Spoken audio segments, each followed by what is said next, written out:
This is Terrence Andre Banks with Information Age Financial Solutions, coming to you from an article that I found from MarketWatch. The rent is too damn high, even for middle income Americans. Now, I've done some videos about this in the past, and it's continuing being a problem, and it will continue being a problem until we have another correction that will actually get things back in order. 1 in 4 renters now spend more than half their incomes on housing, a new study shows. As always, I'm going to put a link inside the description. I'm going to dive right in. Being able to pay for housing along with the rest of one's everyday expenses is a challenge for many Americans, and increasingly that includes middle-income Americans. A new report from the Joint Center for Housing Studies of Harvard University calculates that 10.9 million renters spent more than 50% of their incomes on housing in 2018. That equates to 1 in 4 renters. Moreover, there were 6 million more cost-burdened renters in 2018 than in 2001. Households with incomes of at least $75,000 accounted for more than 3/4 of the growth in renters from 2010 to 2018. It's worth repeating again. These are not just, these are middle income areas, and whatever. Then that's a decent income. Just especially if they can't even afford their rent as well. A renter is cost burdened when she must spend more than 30% of her income on housing costs, and severely burdened when they spend more than half of their income on those housing expenses. The problem is much more predominant among lower income Americans. 72% of renters earning less than $15,000 a year were severely burdened as of 2018, as were 43% of renters earning between $15,000 and $30,000. But this issue is becoming more common among middle income Americans as the cost of housing has risen. Even as the overall share of cost burdened renters have receded somewhat, the share of middle income renters paying more than 30% of their income for housing has steadily risen, researchers wrote.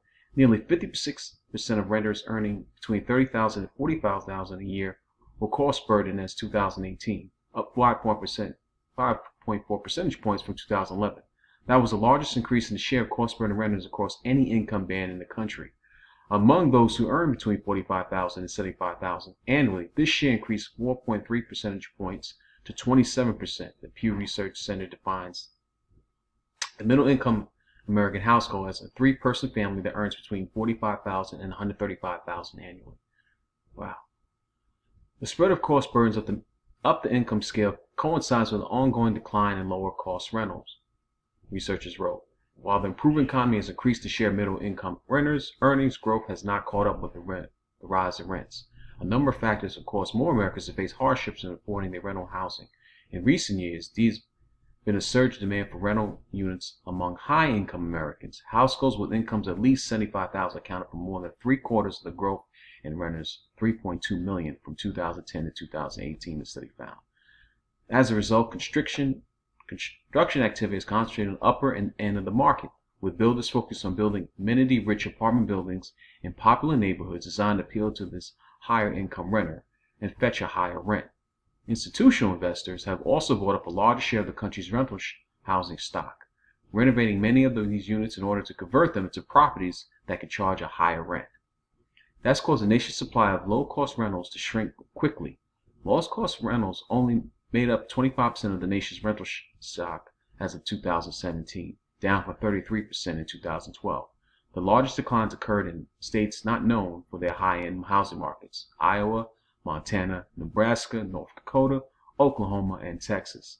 While the researchers noted that local lawmakers have begun taking steps in many parts of the country to boost housing affordability, they argue it would take a broader effort to address the issue. Only the federal government has the scope and resources to provide housing assistance at a scale appropriate to need, they wrote.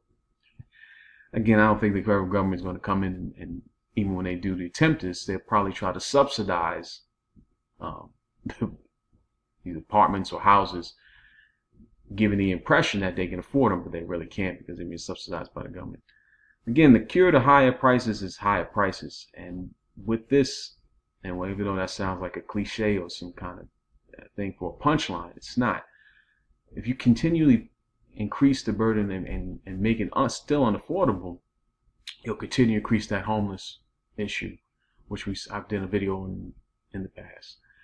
And it's just continuing to get worse. Got to think things differently, think out of the box, do things differently, and just continue to keep preparing, because each year, especially as we come to 2020, that a recession has not hit, it's more likely it will. If this video has been any value to you, please subscribe, leave some comments, and until my next video, I'm out.